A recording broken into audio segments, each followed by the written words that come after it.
Gusto nyo bang makita ang bahay natin dito sa Saudi Arabia?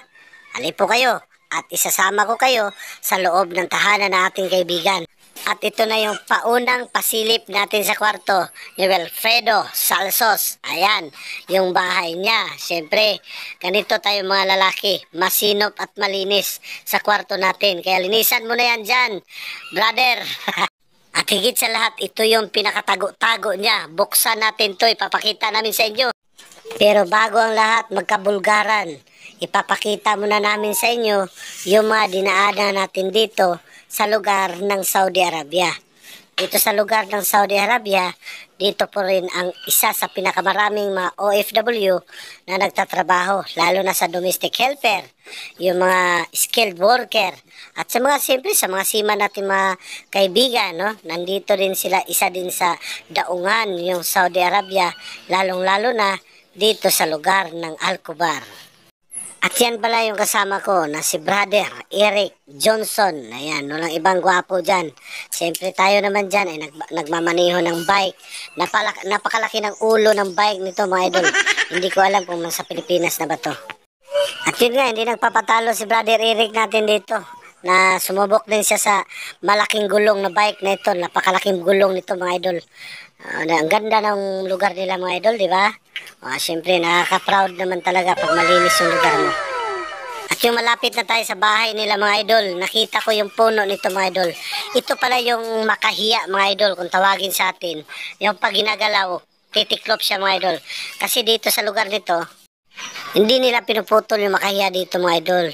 Lalaki pala yung puno nito mga idol, yung makahiya. Pero sa atin, yan pala mga idol, yung apartment. Maraming mga Pinoy nakakatira dyan, yung mga asawa, yung mga ganon, no? Kasi yung mga kinasal dito, nangungupahan sila. Tingnan nyo yung gulong, mga idol. Di ba ang laki? Parang gulong ng motor yan. May balik tayo, mga idol. Ayan, sa usapan natin, mga idol, kanina. Siyempre, may mga asawa na, yung mga kinasal na dito, nangungupahan sila sa apartment nila. Tayo naman, wala naman tayong asawa, doon tayo sa kampo. At dito nga sa Saudi, kanya-kanya yung diskarte mga idol. May nagtatanim doon sa rooftop, no? Siyempre, nagtatanim ng kamatis. Napakataba naman ang kamatis nila dito mga idol. Nakakainganyo naman talaga. Napakasarap yan mga idol, oh, yung kamatis nila. At hindi nga tayo papayag dyan mga idol kung hindi pwedeng tikman ng ating kaibigan yan. Tinikman niya yung kamatis. Napakalaki naman talaga ang kamatis na to. Oh, diba? Ang tamis naman talaga ng kamatis.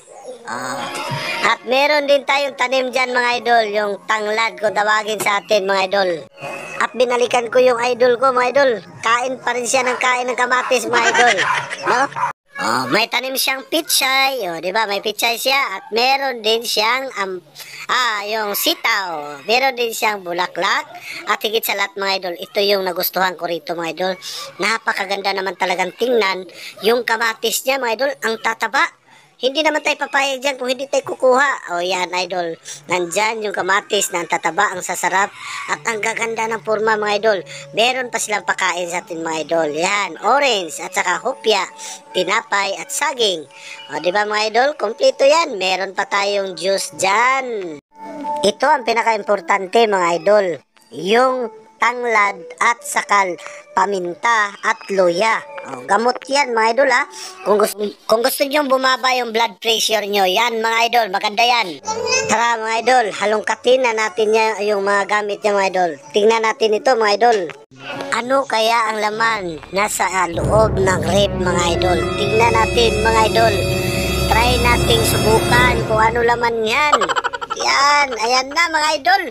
Yun ang laman ng refrigerator niya. Ayan mga idol, naipapakita din namin sa inyo kung ano yung buhay natin sa Saudi Arabia.